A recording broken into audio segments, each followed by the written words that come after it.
Here tonight. Oh, there we go. Appreciate you all going ahead and taking your seats so that we can go ahead and start this evening's meeting. We'd like to go ahead and call to order the July 24th regular meeting of the Seminole County School Board. Tonight's invocation and pledge will be led by Mrs. Abby Sanchez. Good evening, everyone. I have the pleasure of reading tonight's invocation, the last one before school starts again and our teachers go back to work and our students are back in the classrooms. First, I would like to say I'm going to do a teacher's prayer, being from the classroom myself. Teacher's prayer. I want to teach my students how to live on earth, to face its struggles and its strife, and how to improve their worth, not just the lessons in a book, or how the river flows, but how to choose the proper path, wherever they may go, to understand eternal truth, and to know right from wrong, and to gather all the beauty of a flower and a song. For if I help the world to grow in wisdom and in grace, then I shall feel that I have won, and I have filled my place. And so I ask your guidance that I may do my part for character and confidence and happiness of heart, wishing all the teachers, faculty members, and everybody, bus drivers, and everybody with our school system the best, as well as parents. Thank you so much for all you do. It takes a village to raise our children, and we appreciate you. Also, one more thing I wanted to say. There is no such thing as failure, only learning experiences. Thank you, and may you please stand for the pledge. I pledge allegiance to the flag of the United States of America and to the republic for which it stands, one nation, under God, indivisible, with liberty and justice for all. Thank you. He's adorable. Thank you so much, Mrs. Sanchez. That You're was great. welcome. I'd like to go ahead and acknowledge that all school board members are in attendance this evening. We have joining us tonight Jerry Wright, who is a candidate for Seminole County School Board District 4, Christine Kraus, who is a candidate for Seminole County School Board District 1, Bobby Aganina, who's a candidate for Seminole County School Board District 4, and Melanie Block, wife of candidate for Florida House District 29. Thank you all for being here very much. Are there any agenda modifications? Dr. Griffin. Yes, there are, Madam Chair. There's one. The addendum for good cause is marked on our electronic agenda by a green flag named addendum item. Right. School board members. Mrs. Almond? No modifications. Mrs. Sanchez? No modifications. Dr. Calderon? I'd like to pull 4Q for separate consideration, please. And I have 4W for clarifying questions for a board representative. All right. Can I have a motion to approve the agenda outline? So moved. Second. Motion second. Abby, gotcha.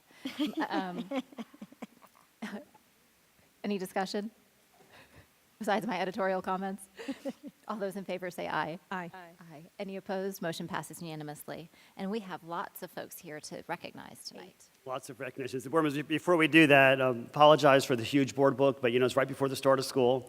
Just so you know, over 1,200 pages, not including the addendum, lots of contracts and progression plans and code of conduct and all that, but I appreciate the hours that you've labored over this, and it doesn't happen all the time. Thank you.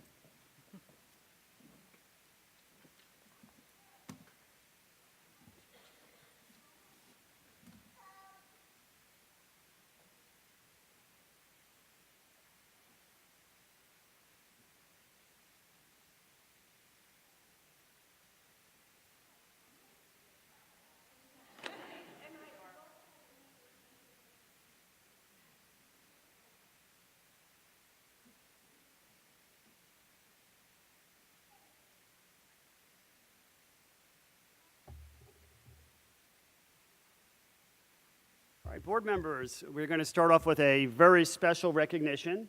As you know, you started recognizing Seminole County veterans, and we're going to announce our Veteran of the Month. And just so you know, and so everybody else knows, our first after core will have the official nomination form. So this is our fourth nomination. We're just getting started, getting the process down, but I really appreciate you taking the time out of your meeting to recognize our veterans. Tonight, I am proud to announce our Veteran of the Month is Mr. Boyd Carnes. Come on down.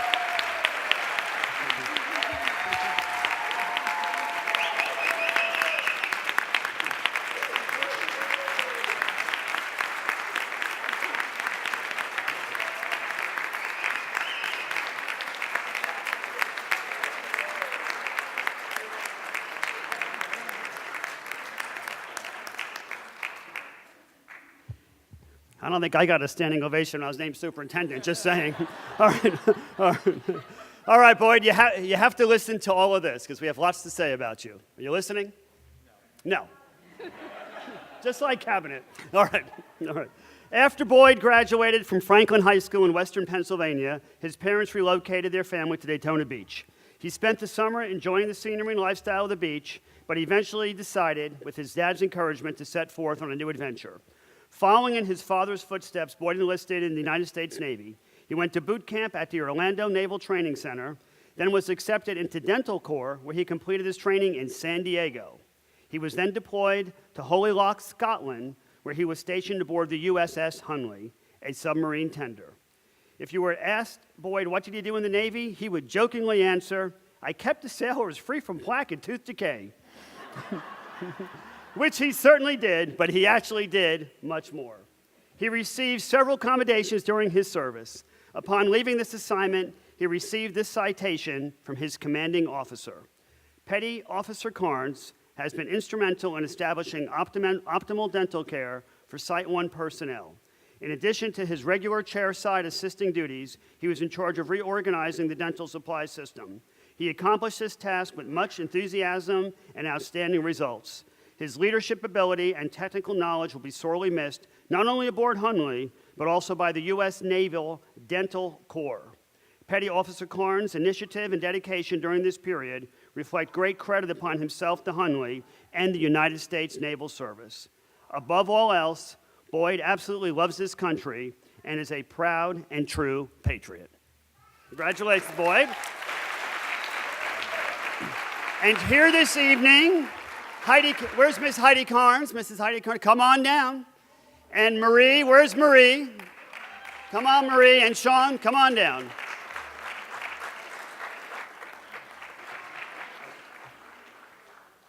And it looks like we have some representatives from HR. Stand up and cheer for Boyd.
Good evening, school board members and Dr. Griffin. It is with great honor that I introduce one of our newest assistant principals to Teague Middle School, Mrs. Berna Munoz.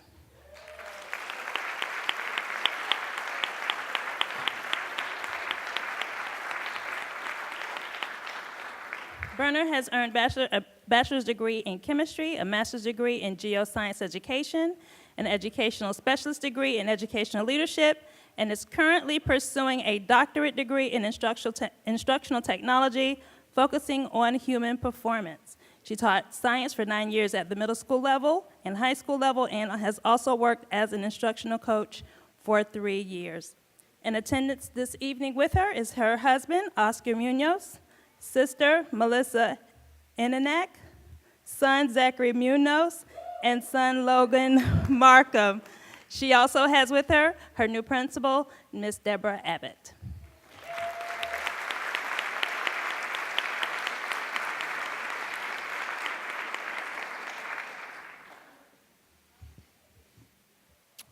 Dr. Griffin, Chairman Lockhart, and board members, it is my honor to present two new high school assistant principals tonight. The first, from Lake Howell High School, Jesse Rose.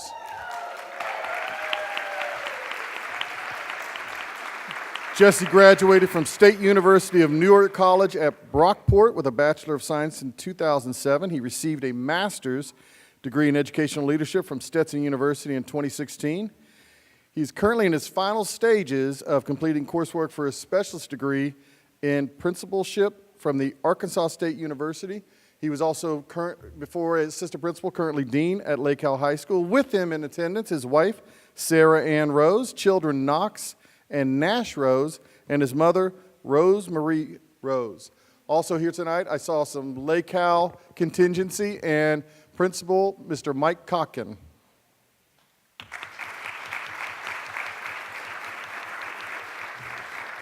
Also his sister, Kimberly Rose.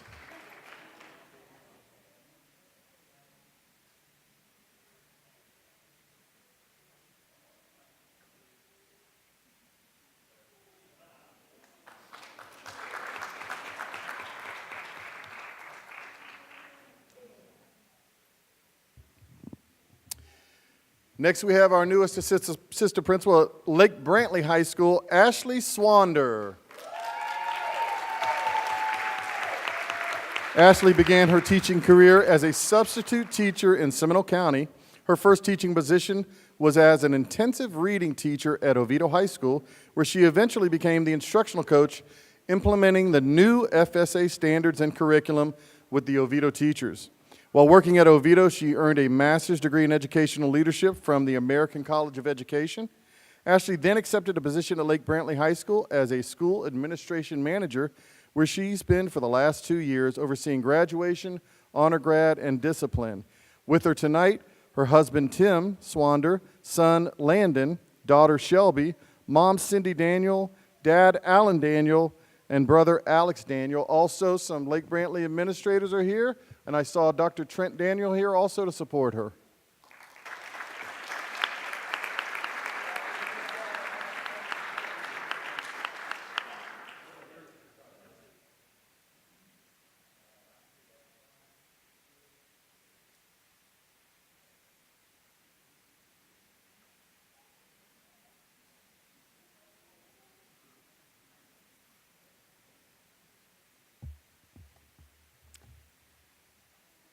Board members, Madam Chair, Dr. Griffin, it gives me great pleasure to introduce to you two new directors in the Department of Exceptional Student and Support Services. I'd like to first introduce our Director of Student Support Services, Miss Amy Elwood.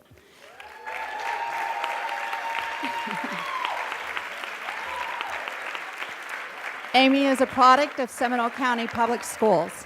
She attended Spring Lake, Milwee, and Lyman High School. She earned her Bachelor's of Science degree in Exceptional Education in 2008 and a Master's of Education in Educational Leadership in 2013.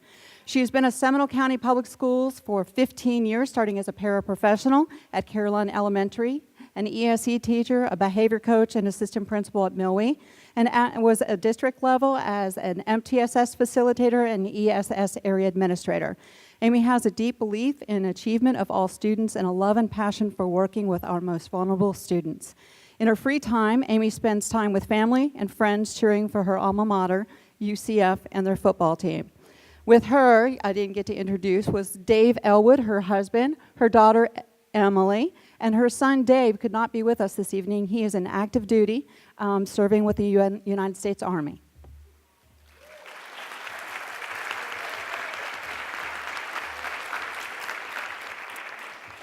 Our second director that I get the pleasure of introducing is the Director of Special Education, Ms. Dr. Tanya Shores.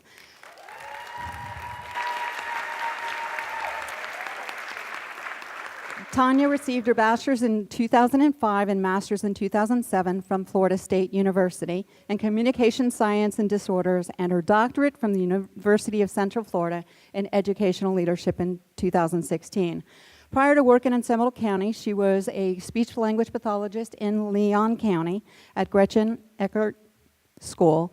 Tanya joined Seminole County Public Schools as speech-language pathologist at Lake Mary Elementary in 2007. In 2010, she became the speech-language specialist for Seminole County, training and supporting all speech-language pathologists throughout the district. In 2014, she joined the ESS administrative team to work with various divisions and schools supporting the implementation of support and services for all students in Seminole County. With her this evening is her husband, Ryan Shores, her sons, Patrick and Andrew, her parents, Rob and Karen Lee, and her sister and brother-in-law, Jessica Kelly and Brian Kelly. Congratulations, and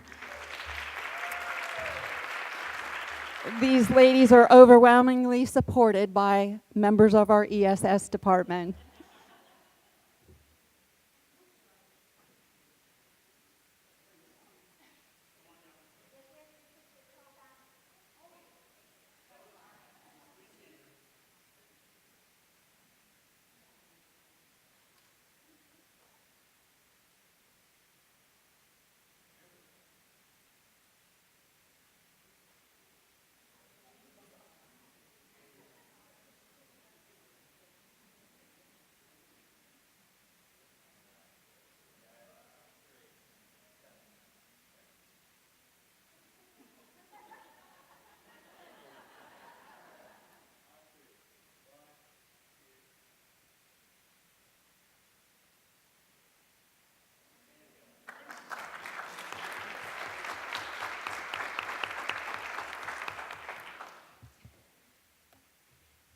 Board members and Dr. Griffin, it is my honor to introduce our new K-12 coordinator for K-12 career education and readiness initiatives, Ms. Jill Fearley.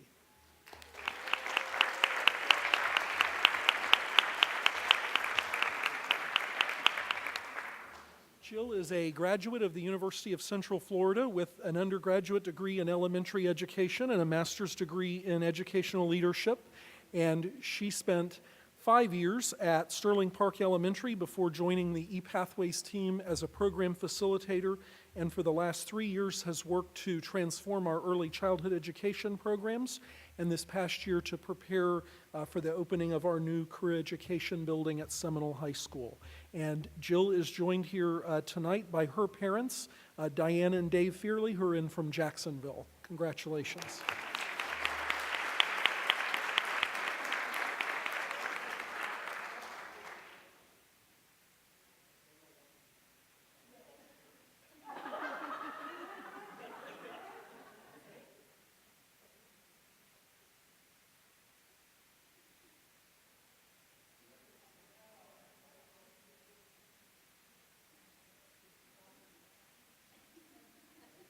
Good evening, board members and Dr. Griffin. It's a pleasure to introduce our new Assistant Director of Facilities Services, Kristen Swenson. Kristen has a Bachelor's of Arts in Public Administration from the University of Central Florida and a Master's of Public Administration from the University of West Florida. Additionally, he is a licensed general contractor and has spent the last 22 years working in local municipal and county government, primarily with Lake County government.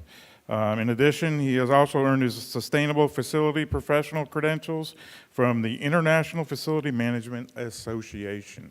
Welcome, Kristen, and we look forward to it.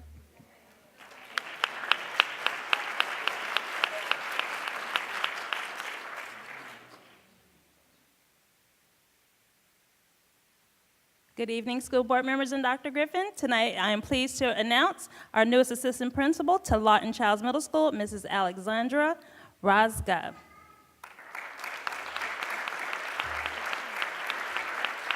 Mrs. Razga has previously spent 7 years working in Seminole County Public Schools as a U.S. history and civics teacher. an instructional coach, a dean, and a SAM, all at Millway Middle School, before moving to St. Augustine for a year to work as an assistant principal at Osceola Elementary School. She has her master's degree and educational specialist degrees from UCF and is excited to returning back to Central Florida and to Seminole County Public Schools. Joining her this evening is her principal, John Antman, and assistant principal, Elizabeth Darcy.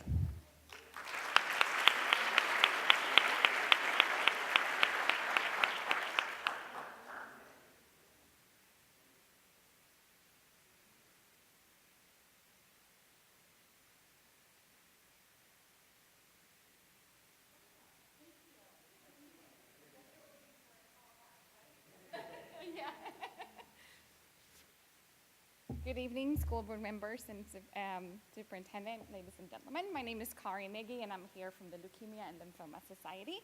I run the student series programs for the Leukemia and Lymphoma Society. And just to give you a little bit of background, Student Series is a science-based service learning program that's benefiting the Leukemia and Lymphoma Society. Our mission is to find a cure for blood cancers and improve the quality of life for patients and their families. Many of you may know our program as Pasta for Pennies or Pennies for Patients. The program connects schools with local blood cancer patients. We provide tangible life skills to participants and allow students to see the impact that they can make in the life of others. Schools that participate in our Pennies for Patients program receive a comprehensive experimental STEM curriculum to incorporate into their fundraising campaign and beyond. This was a tough year when we started out the year with 2 hurricanes, Irma and Maria, that impacted our local community so much.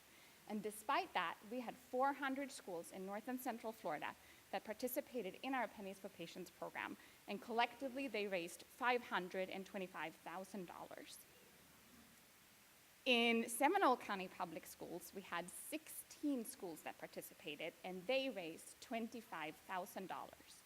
But that is not all, because over the last 15 years, Seminole County Public Schools have raised a total of $670,000 for the Leukemia and Lymphoma Society. I am here tonight to present the school district with a community partnership award, because we truly do appreciate the partnership that we have built with all the schools here in York County. I do just want to highlight a couple of the schools that really stood out to us this year. Indian Trails Middle School, that raised over $5,000. Teague Middle School raised over $4,000. Markham Woods Middle School raised almost $3,000. And that is just a few of those 16 schools that participated with us this year. We truly appreciate the partnership that we have built with your schools in the district, and we hope to continue to grow that partnership in years to come.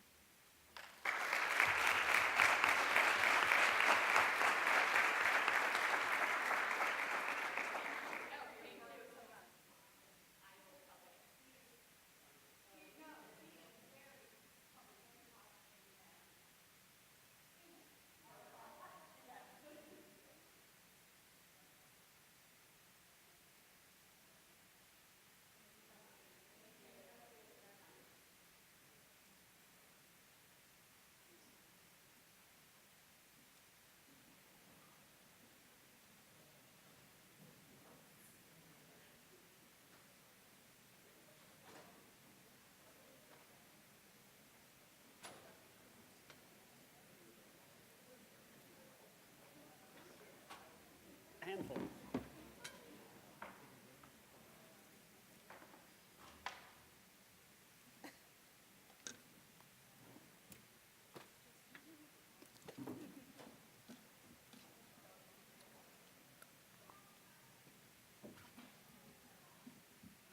Building empties out. So obviously the teachers are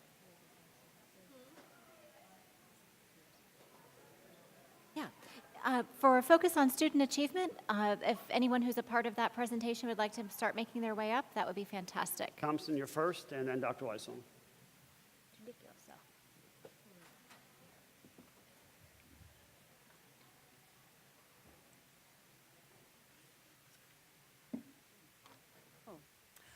Good evening, Dr. Griffin and board members. I just wanted to provide a brief update on 2017-2018 school grades. As you are aware, school grades were released in late June, and 85% of our schools earn grades of A or B. Seminole County Virtual School was assigned an I based upon not meeting the percent tested requirements. However, Dr. Griffin has requested a release of their grade. We have processed that appeal, and we're confident once it is processed that Seminole County Virtual School will also be an A. So we're pleased with that. As you look at that data, it may look to you as we have more than 100% of schools represented in the data. The percent data for schools earning grades of A through D are accurate percentages for our schools. There is some rounding that takes place, and the 2% assigned to the I that's the overall percent of our schools that would have received an I altogether. So I know that data looks a little different to you, so I wanted to make sure I address that with you. On this slide, you can kind of take a look by instructional level on our school grade summary. All secondary schools earn grades of A or B, and we are seeing improving grades in some of our most fragile schools as well. We are once again an A-rated district, as we have been for, I think, 19 of the 20 years that school grades have been released. And while we're very pleased with this data, we know that there's more work to be done, and we're looking into each of these components. And the last information is on our district ranking. We once again we rank first in Central Florida in all school accountability components. We're tied for second in the largest 17 districts, and we're certainly proud of the achievement and the hard work of our students and our teachers for us to earn these rankings. But as I said before, we understand that we have challenges and we have a lot of work to do, and as we're getting ready to open the 18-19 school year, we are focused on the work ahead. Thank you. Shout out to our teachers. Yes. They stuck to the standards Yes, and thank got a you. toe and got the job done.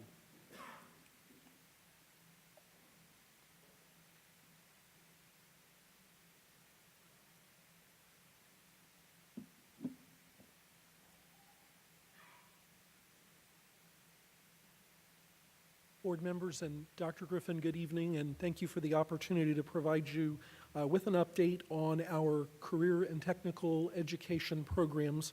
This is your annual update on student outcome data in these programs, and this is part of our commitment to you that our programs will add value and generate return on investment for the dollars that go into the establishment and maintenance of these programs.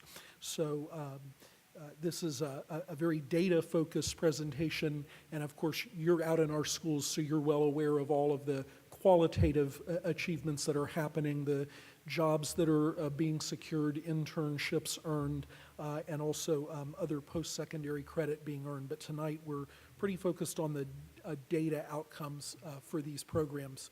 And just as a reminder, all of the work that happens in our career and technical education programs are framed by the CAPE Act, which was established in 2007 by the Florida legislature. And specifically, this identifies the requirements to register career and professional education academies, which goes above and beyond the requirements to just have CTE courses in our middle and high schools. And so the registration of an academy signifies that very specific requirements have been met, namely that faculty are industry certified professionals, not just trained classroom teachers, that a program advisory committee advises those faculty members and makes recommendations regarding the program, that there's a post-secondary articulation agreement, and that industry certification is being offered. So again, back in 2011, we had 10 of our programs that qualified for Career Academy status, and this past year we've grown to 51. That's nearly all of our programs at our high schools that are now meeting the Career Academy standard. There are a couple of programs that by their structure at the state level cannot be registered as career academies, but just about every other program has met the standard, and that's a testament to a lot of hours spent by our teachers earning those certifications, going beyond their prior training, and also spending time meeting with industry professionals about those programs. So again, hats off to our teachers and administrators on that work. As you're well aware, industry certification has become really the hallmark in Florida of successful outcomes in career and technical education programs. And again, this work in Florida began about 10 years ago. And I think the key point is that these certifications really are supplemental, so the teachers have to cover all of the standards in the curriculum framework, and then the certification comes in on top of that. And again, these certifications are from nationally recognized third-party agencies. They go through a vetting process with CareerSource Florida. They're aligned to regional and statewide demands. And so when a student earns one of these certifications, there's meaning and value to it. And whether they use those skills and apply them directly in that workforce, or whether they take those skills with them to college and use them somewhere else, either way, college and career ready is where we want to be. But the benefits, both from an employability perspective and then that validation that our programs are having an impact is very important. So in terms of data, and our 17-18 data is pretty close to 100% accurate. We have a couple of agencies that we're still waiting on final score reports from, and then DOE does their quality assurance process. So these numbers don't actually finalize until much later in the fall, but essentially for 17-18, you can see we're up just about 500 certifications more than the prior year, and again, you can very quickly see the growth while still maintaining a pretty strong pass rate for nationally recognized third-party assessments. So that's the graphical representation of the growth in industry certifications in the district over the last 10 years. In addition, and we had a conversation about this earlier today at the work session, our digital tool certificates is a newer initiative enacted in 2014 by the legislature to engage more middle school students in digital skills and validation of those skills using third-party assessments. So all districts are required by statute to offer these, and there are 15 of them that are currently available statewide. So again, we've only been in this business for about 4 years, but again, very simple data showing a continued uptick in the digital tool certificates.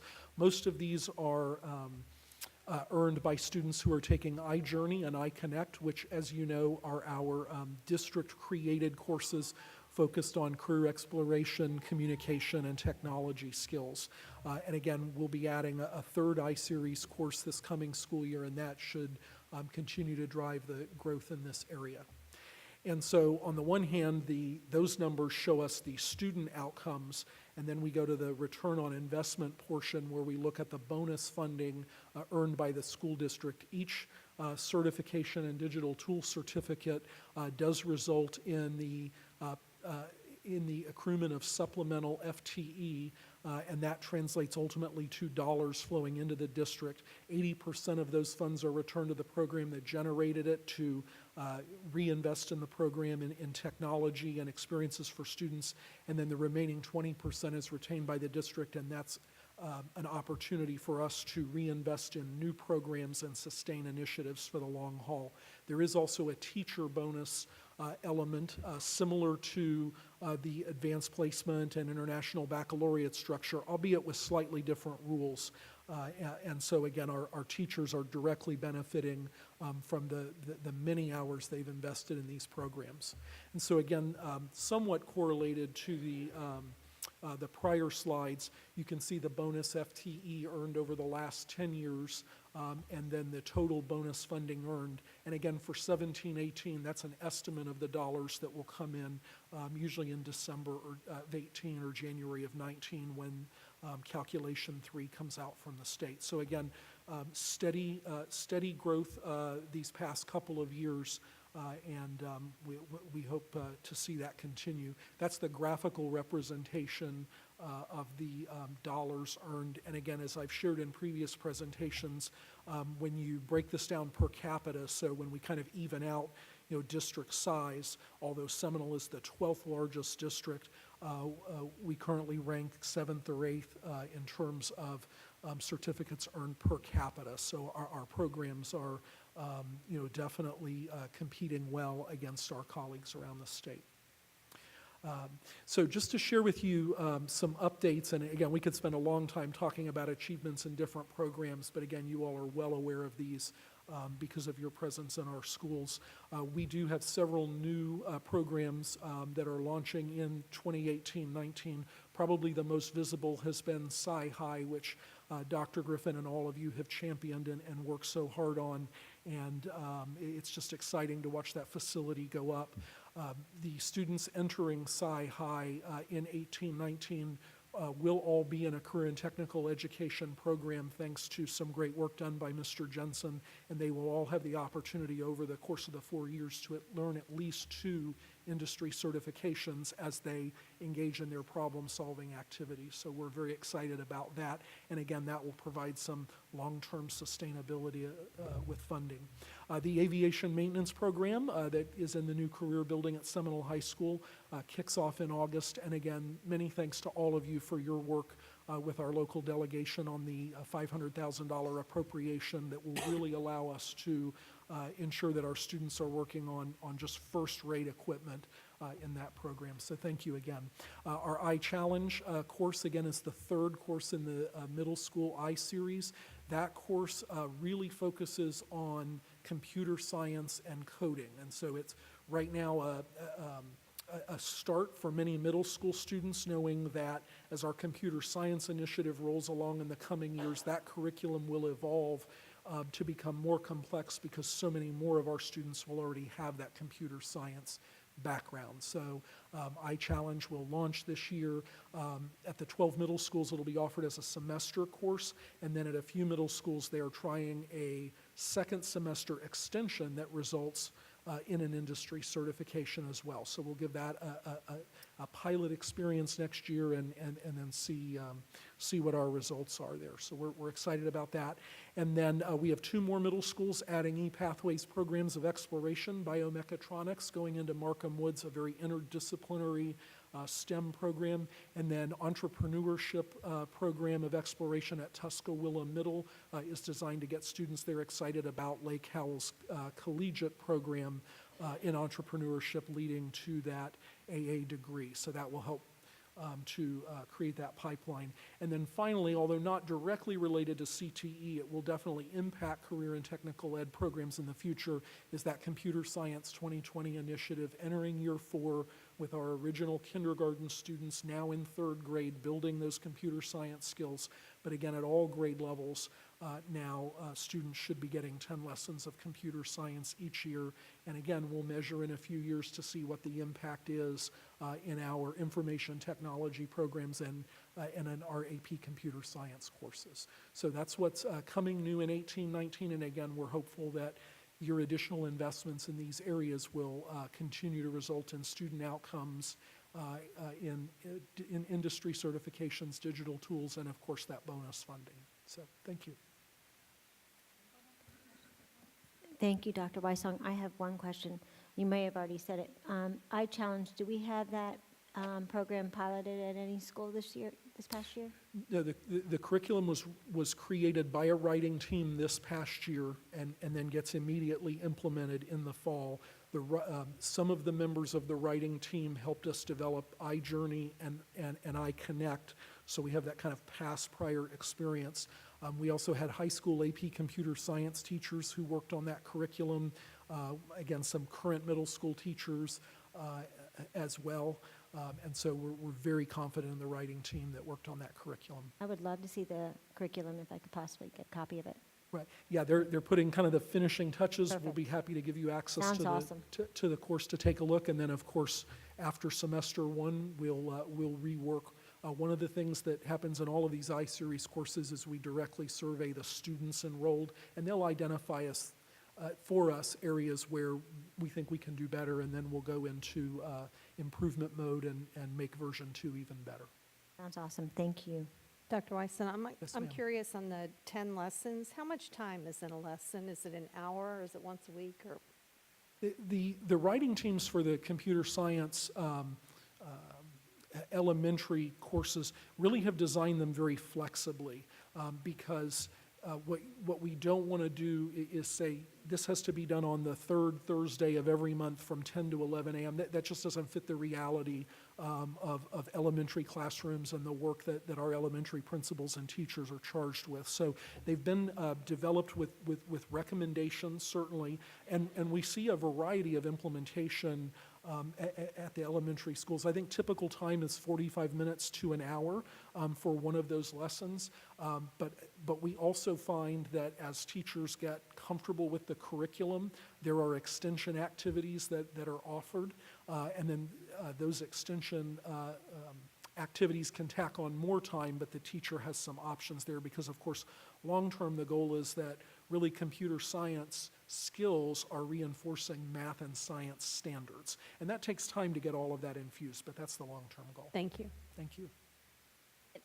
The whole concept of competency-based education, I think, is something that this district has really started to embrace, and we've hopefully will continue down that path, because we all know that not everybody processes and learns things in exactly the same way at exactly the same pace. So to allow students to advance as quickly or as slowly as they may need to in some of these different courses will be really kind of exciting to watch. And so I'm assuming that, this is an assumption on my part, that iChallenge might be one of those areas that would fit it into that competency-based ed, or what are some areas that we have focused on for that, I guess, really is a better question.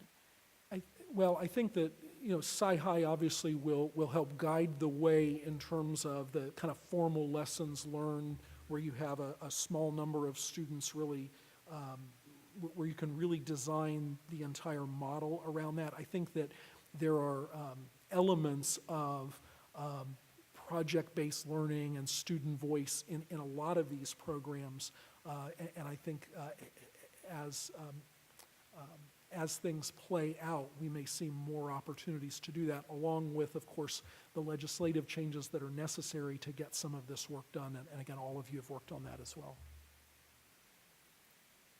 Yeah, I think Ms. Lockhart also, I think we're looking at some capstone projects, where students find something they're interested in, passionate, and can work on.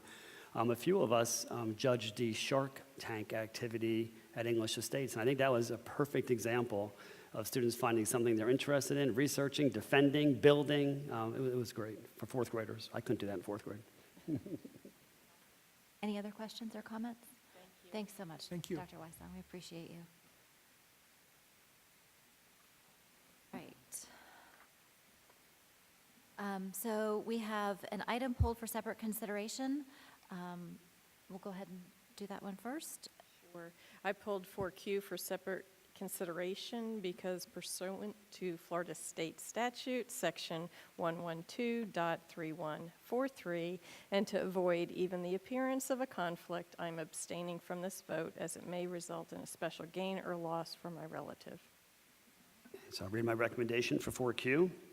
The School Board of Seminole County renew the Employee Paid Voluntary Benefits Plan for Sun Life Dental, United Healthcare Vision, Cigna Short-Term and Long-Term Disability, and their standard life insurance.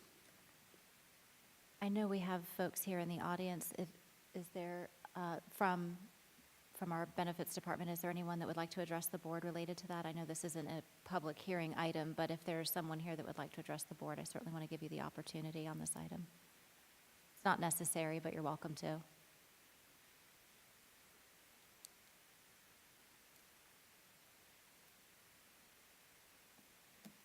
Good evening, Dawn Bonds, Human Resources Department. On that particular item that you pulled for short-term, long-term disability, dental, and vision and long-term care, all of those are annual renewals, have an increased benefit with no increase in premium, and it's all employee paid. Thank you. Much for the clarification. All right, school board members, yeah? I was going to make a motion. Okay, So moved. motion? Is there a second? Second. Motion and a second. Any discussion? All those in favor say aye. Aye. Aye. Any opposed? Motion passes with one abstention. All right, on 4W, I pulled that because it's an RFP for soliciting proposals for temporary staffing for the Kids Zone and Beyond program.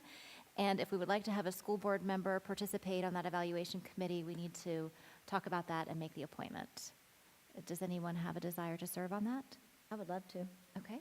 I could either. I don't know whose turn it is on the rotation of committee assignments, but whatever. We're back at an even keel. So, Mrs. Sanchez, you spoke up first, and we'll go ahead and assign you to serve on that RFP committee. Sounds wonderful. Thank you. Right. Okay. Do we have a motion to approve the consent agenda? So moved. Second. Motion and a second. Any further discussion? All those in favor say aye. Aye. Aye. Any opposed? Motion passes unanimously. Student discipline hearing dispositions, Dr. Griffin? I don't think there are any at this time. That's kind of good news, isn't it? is, Since we so- haven't started This school is the yet. end of the summer. Yeah. The only person that I have so far to give public comment is Dan Smith. If there's anybody else here tonight that would like to give public comment, certainly please help yourself to the forms on the back table. And Mr. Smith, you can make your way forward while Dr. Calderon is reading the public input segment of our meeting. Thank you so much. The public input segment of the meeting is provided to allow the public to present specific matters to the school board for its consideration and referral to the superintendent and staff for inquiry and action, or address specific items on the agenda. The public input segment of the meeting is not open to presentation of campaign issues by political candidates or others, student disciplinary actions, pending employee disciplinary matters, or pending litigation. It's not the intent of the school board to deprive any person of his or her right of freedom of expression. It is, however, the intent of the school board to promote mutual respect, civility, and orderly conduct. Speakers are limited to 3 minutes and must clearly identify the matter to be addressed. And would appreciate if you would share your name, your address, and thank you for taking time out of your busy schedule to address the board this evening. My pleasure. My name is Dan Smith. I live in Longwood, Florida. I'm a citizen of Seminole County, and I'm an employee of Seminole County Schools as well, since I moved down here in 2002. I want to address a couple of calendar issues that have, that bother me. How about that? One is Election Day, which is August 28th, and the other is Yom Kippur, which is September 18th. If I could start again with Yom Kippur, many of you have heard me speak on this before, and it really is not going to be anything new, but I still feel the need to speak on it. Once upon a time, Seminole County schools did observe the Jewish holidays and did close. And up to a couple of years ago, that changed. I realize it's a small population, very, very small, and I do realize that the school board provides excused absence for the students that day. But what I've stated before and what I'll state again is you're forcing families to choose between faith and attendance. And I don't think that's ever a good policy in any way or in anything that we're trying to do as a school system. In the high schools, you know, class ranks and getting into colleges are sometimes 100th or 1,000th of a GPA. It really makes a difference. And unfortunately, faith is going to lose out with a lot of our Jewish kids, and they're going to show up on these days and not observe the holiday because they're afraid they're going to miss something. In the elementary school, it's just one more way to make kids different. And kids are trying to figure things out, and we as a school system shouldn't make kids different, all right? Anti-Semitism is on the rise, as you know. According to the ADL, in the last 2 years, it's increased higher than any other hate incident in any other since the 1980s. It keeps going, and the school system could, just by one single day, choosing to observe and be able to stop this.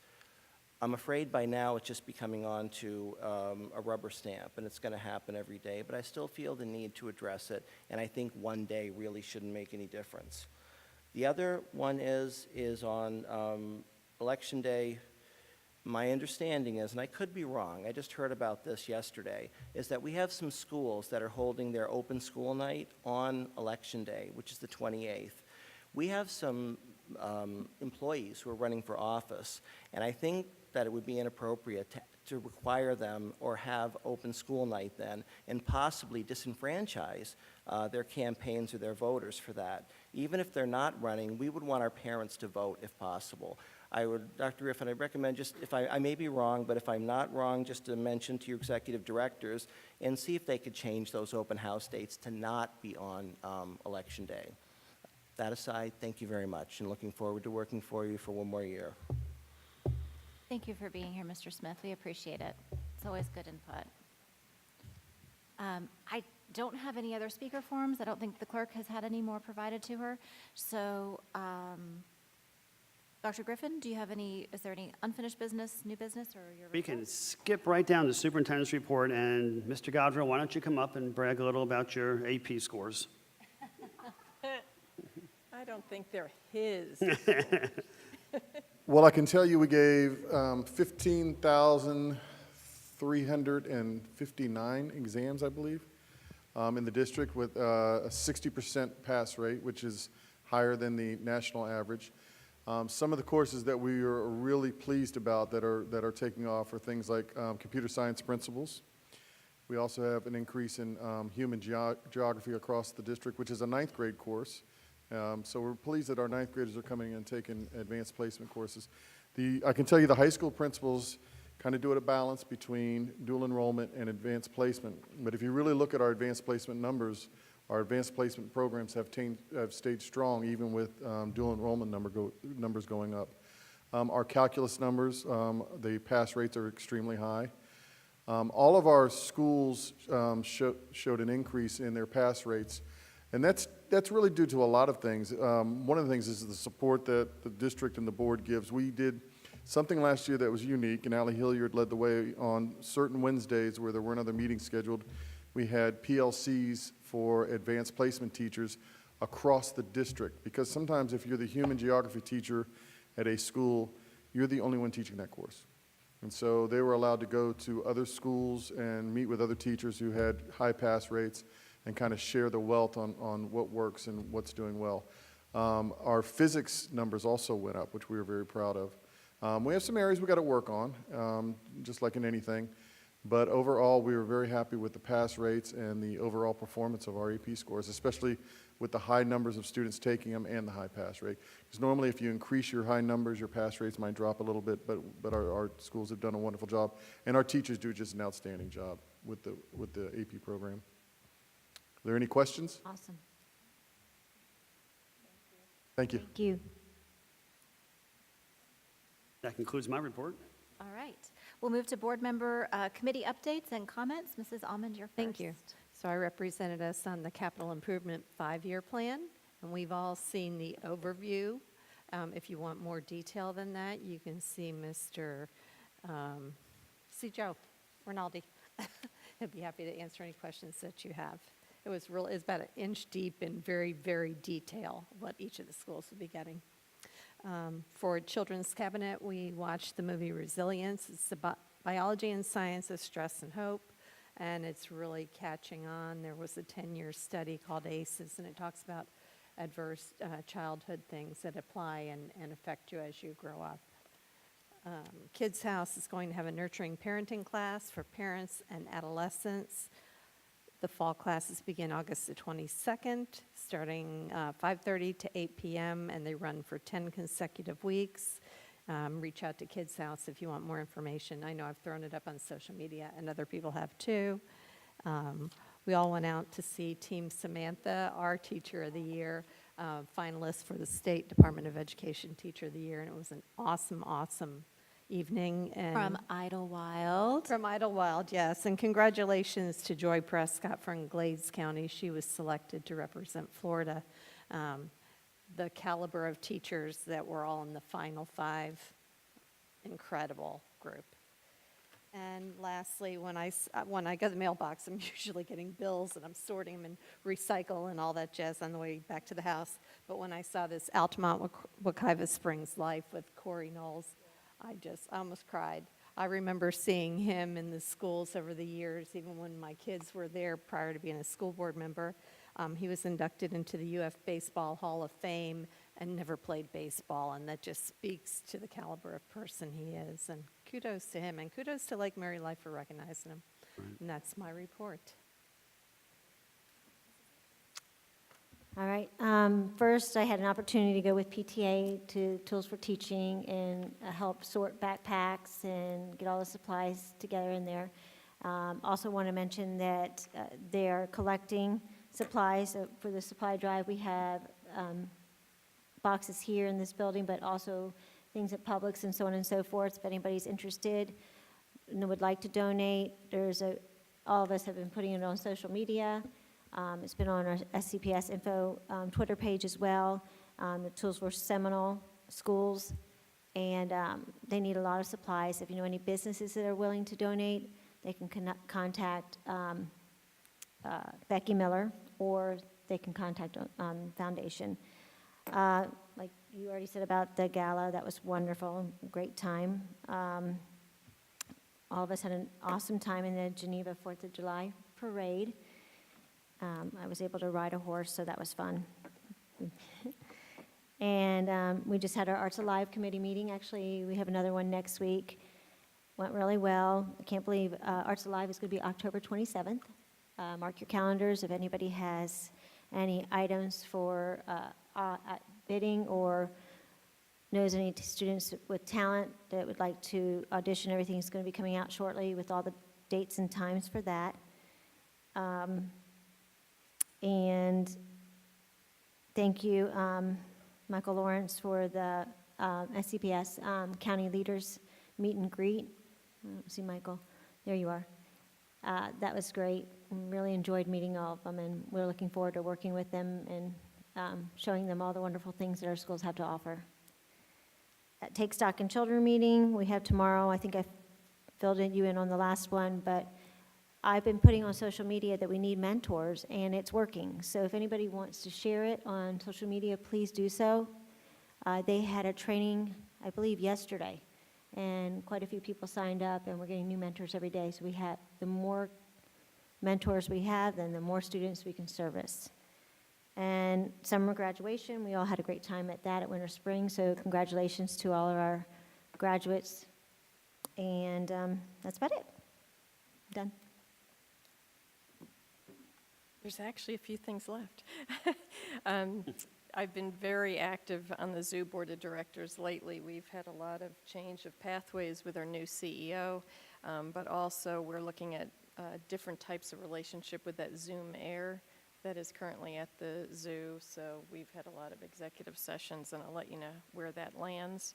But I wanted to share with the community on August 25th, we are hosting our annual fundraiser. This year it's entitled A Wild Affair. It will be at the Westin, and 100% of the proceeds go to both conservation efforts and supporting our wonderful animals and community at our nonprofit zoo. And I've served on our insurance committee, but I don't have to recap that because it's been in our board book tonight. That's why we're at 2,000 pages. Thank you, insurance committee, for your hard work and collaborative efforts and always dotting the I's and crossing the T's. But we all know that we have one pot of money for both salary and benefits, so it behooves us to give our SCPS family the best benefits that we can to make sure at the best prices we can, and I think we've achieved that. And thank you, Cigna, for your wonderful collaborative working relationship and supporting our wellness initiatives, because we're seeing that that's paying off. And thanks to our team members and all those who won gold and silver medals from you, Dr. Right. Griffin, for all our steps this 7 summer. gold medal winners. I'm telling you. They're all limping. And I know many of us have been busy over the past few weeks. It's funny, you'll see people at Publix and they're like, how do you like your summer off? And I'm like, well, we don't really have a summer off. But I've seen many in passing at a lot of the hobnobs, but very active in all of our chambers of commerce. Good new partnerships that I think will be coming with more internship opportunities for our students. Also wanted to give a shout out to GROW, a nonprofit in our community. I got to spend a day painting the Wicklow playground equipment, so it looks beautiful for when the students come back. Don't tell my husband I did that, then he'll expect me to do house painting. And then the next day, I got to go to Idlewild and do gardening there. I'm pulling weeds and doing mulch. Don't tell my husband again, because I don't do that at home either. But it's more fun to do it at a school area anyway. So, we really want to welcome our families onto campus, and just those little things make it very, very important. So thank you to the team who cares so much about our schools. And thank you to the entire executive committee and Dr. Griffin for your deep dive into the strategic plan. I know we got to have the overview of it, but that's when the real work occurs, is strategically planning how we can support our students and teachers throughout the year. And your tenacity to detail doesn't go unnoticed. So I wanted to say thank you for all of you for that. So. Well, as usual, I'm last, so there's like one thing left. But that's okay. It's all right. I also had the deep dive on my list of things that I wanted to mention. I can't thank you all enough for your willingness to take on the tough work. I know a lot of those discussions were tough topics to tackle, but they needed to be done, and we need to make sure we're doing everything we can to do the right thing for our kids. And so I commend all of you for the work that you do, not just during the deep dive, although that's when we get to see it and join you for the end of that, but every day. Really, really honored to be able to work with all of you. As a part of the Commission on Homelessness, they've hired an outside consultant to visit each individual county to talk about what's happening in the region. Gal from that outside consulting agency came to Seminole County this last week. Amy Elwood and I attended on behalf of the school district, and then there was a representative from the sheriff's office, a representative from the Board of County Commissioners, and it was a very intimate group. She shared with us regional data, and we asked if she wouldn't be able to pull out data that would be specific to Seminole County that would. We know that we want to look at a regional approach, but it's also helpful for us to be able to disaggregate it so that we really know where things are working and where they aren't in Seminole County. So hopefully we'll be able to get some of that information back, and I'll be able to share it with you. They've spent a lot of time and frankly, I think probably some significant funds to do this. So hopefully the way that the information will the way that it comes back will be useful to us as well as to the region. August 7th, putting on my Seminole State College hat, is the celebration of giving for this, the Foundation for Seminole State College. We'll be welcoming our new president, Dr. Georgia Lorenz. Hope you all can join us for that. It's really going to be a wonderful time and to show her really how this community comes together and supports our K-12 and college system. And it's not a board meeting if someone doesn't mention Publix, and I know Dr. Calderon already beat me to it, but thank you so much again to Publix for working with the foundation and our Tools for Seminole Schools program. If you go to Publix and they offer you in the checkout line the opportunity to donate to Tools for Seminole Schools, that money this year for the first time really does stay here in Seminole County, and it goes to our teachers' store. So they give you a cute bag for $5. It's really darling. If you care about that sort of thing, I'm a Publix girl, so I thought it was pretty great. But every dollar that gets donated through your time at Publix would be wonderful. And if you're there doing BOGOs, you're saving money anyway, so it's really not adding to your bill. Anything else? No? All right. With that, we'll adjourn the meeting at 6:34. I heard a woohoo. Happy New